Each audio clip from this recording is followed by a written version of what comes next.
আমি এখন দাঁড়িয়ে আছি বিআরডিসি কাকরাইত মধুপুর। আমি আপনাদেরকে ছোট্ট পরিসরে একটা জিনিস দেখাবো। এখানে হলো আপনার এই ফলটার নাম জানেন কিনা আপনারা জানি না, হয়তো অনেকেই জানেন, দু একজন আছে জানেন না। এই ফলটা কিন্তু দেখতে অনেক সুন্দর এবং দেখার মতো একটা নিরিবিলি পরিবেশ। এখানে যারা মধুপুর থেকেও এটা দেখেন না বা এটা দেখতে আসেন নাই, একটা সুন্দর পরিবেশ নিরিবিলি। তো আমি চাচ্ছি আপনাদেরকে দেখাতে।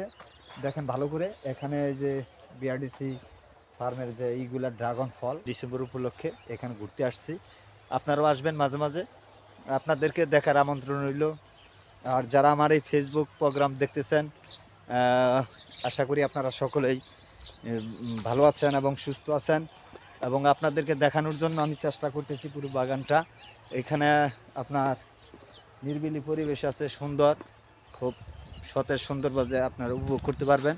আর চারিদিকে এই যে আপনার বিআরডিসি ফার্মের যে জায়গা জমি দেখতেছেন, এগুলোতে চাষাবাদ করা হয়। আপনার বছরের শেষ প্রান্তে এসে এখানে আবার নতুন করে বিভিন্ন চারা রোপণ করবে। এবং এই চারাগুলো দেখেন খুব সুন্দর, পুরোটা দেখাচ্ছি, আপনি ঘুরে ঘুরে দেখেন। এভাবে সুন্দর দেখার মতো মনোরম পরিবেশ, পুরো বাগান ঘুরতে থাকেন। আমি এখন দাঁড়িয়ে আছি বিআরডিসি কাকরাইত ফার্মের এখানে বিআরডিসি ফার্মের উত্তর পাশে একটা ছোট্ট ড্রাগন ফলের বাগান আছে। এবং এটা পাহারা দেওয়ার জন্য দেখেন একটা ছোট্ট কুঁড়ে ঘর আছে। তো এটা দেখার মতো একটা সুন্দর নিরিবিলি পরিবেশ। আপনারা হয়তো মধুরে অনেকেই থাকেন, কিন্তু এখানে হয়তো আসা হয় না। এই দেখেন ড্রাগন গাছ, এটা আসলে খুব সুন্দর।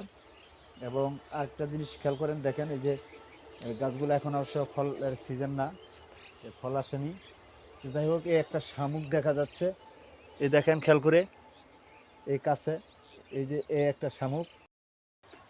আমি এখন দাঁড়িয়ে আছি বিআরডিসি কাকরাইত ফার্মে। এখানে ছোট্ট অনেকটা সুন্দর পরিবেশ, নিরিবিলি, কোনো লোকজন নেই। এবং এটা পাহারা দেওয়ার জন্য আপনারা দেখেন একটা খুব সুন্দর ঘরের ছাইনি দেওয়া আছে, কুড়ে ঘর। এটা মধুপুরের উত্তরে আপনার